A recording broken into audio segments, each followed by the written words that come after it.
Check out how massive these guys have gotten. I don't do enough videos on the turtles, so today we're going to do some work on the turtle pond, and I'm going to show you how to make a DIY pond filter. This of course is our original Murray River turtle here. His name's Mikey, and you can see just how big he is now. He's bigger than my head just about. Ever since I brought these guys outside all those years ago in this spa bath pond here, they've just gone great. Hey, nothing beats keeping turtles outside. Their shells get so hard, and being out in this big space like this really packs on the size. There you go, mate. So here's the famous turtle pond that the internet has seen, and it's still doing great to this day. It doesn't look too crash hot right now because we've just hit spring. There's a turtle over there. We've just hit spring, and basically the warm weather, the change in climate, it's just set off an algal bloom here in this pond. Now, I did recently give it pretty much a full water change as well, so that doesn't help kind of just set everything off. And that's what sort of spurred on today me wanting to give it some extra filtration.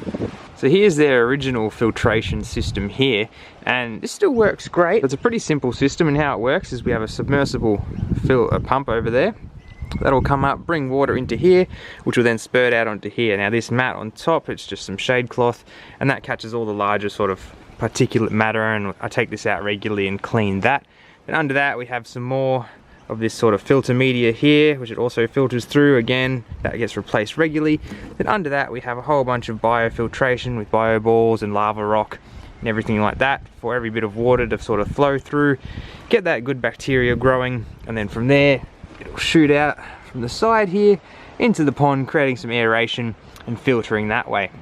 Now it is, you know, not the biggest box there. It is a large storage tub, but it does have to be cleaned quite regularly, and it is kind of labor intensive to clean. So what we're going to do is now add this larger filter to it, which is made from an old wheelie bin, and we actually use this on an old pond setup as a filter as well, but we've just modified it a bit to suit the turtle. So now the submersible pump's going to come from there. It's going to go into the bottom of this bin. It's going to rise up through the bin. We're going to fill this with some bioballs and everything like that. Come up and up and up until it comes out this pipe, back down into this filter. So there's kind of a double filtration going on, and then back into the pond. Now, what's great about this is it doesn't essentially need this whole top area in this filter there, because inside here we're going to have this sort of crate in here, which is going to create a bit of a separation in that bottom area where all the large particulate matter and everything like that is going to sink down into the bottom and stay there. Now, where maintenance comes in, where we made it a lot easier, is we've actually added this tap right here onto the side. Now all that waste matter that's going to be sitting in the bottom here is going to stay there, and then, you know, once a week or so I'll just come, open that up and flush it all out, essentially backwashing this filter. So it's a much better system. All the crap stays in the bottom and get filtered out. Nice clean water rises up, comes through, gets filtered again through that one, and then back in the pond. So it's gonna be a much better system. Let's set it up. So I want to keep all that waste material in the bottom underneath this crate. So what we're going to do is again put in some shade cloth, and this will help keep all that particulate matter right there in the bottom and separate our layers. Alright, so next I have a whole bunch of these bioballs.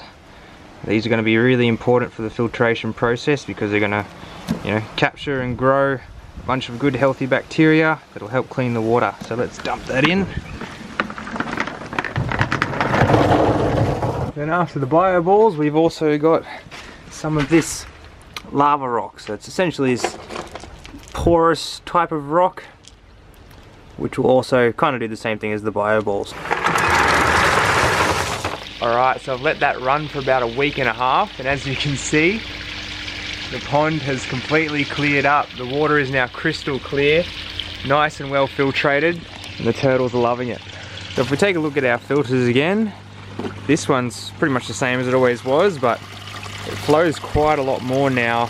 I guess just because it's gravity fed, but that's been working well.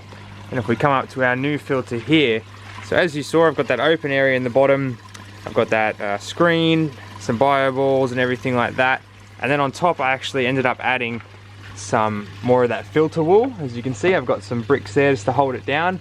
That's just for some extra filtration, so then it can then flow through there and not be obstructed and back into the pond. So it's a pretty good system. I'm loving it so far.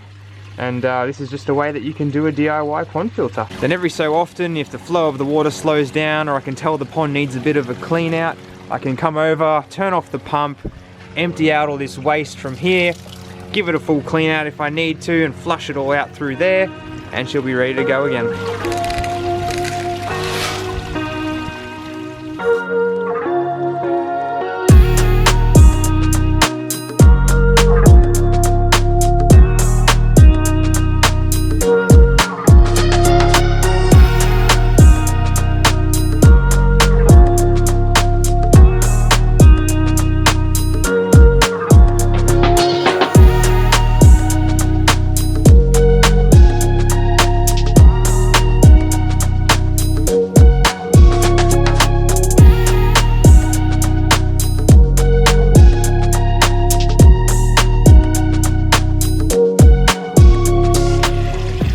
I absolutely love coming up here and watching the turtles do their thing. They're a really cool pet reptile that I think is often overlooked. They are a bit involved with their care, you know, the water quality and everything like that, but they're one of the most interactive and fun to watch animals you could ever have. Hope you guys found the information on the DIY filter useful. Otherwise, it's always good to get a bit of an update on the turtles and see what those crazy little things are up to. Subscribe for more Australian reptile videos. We'll see you next time.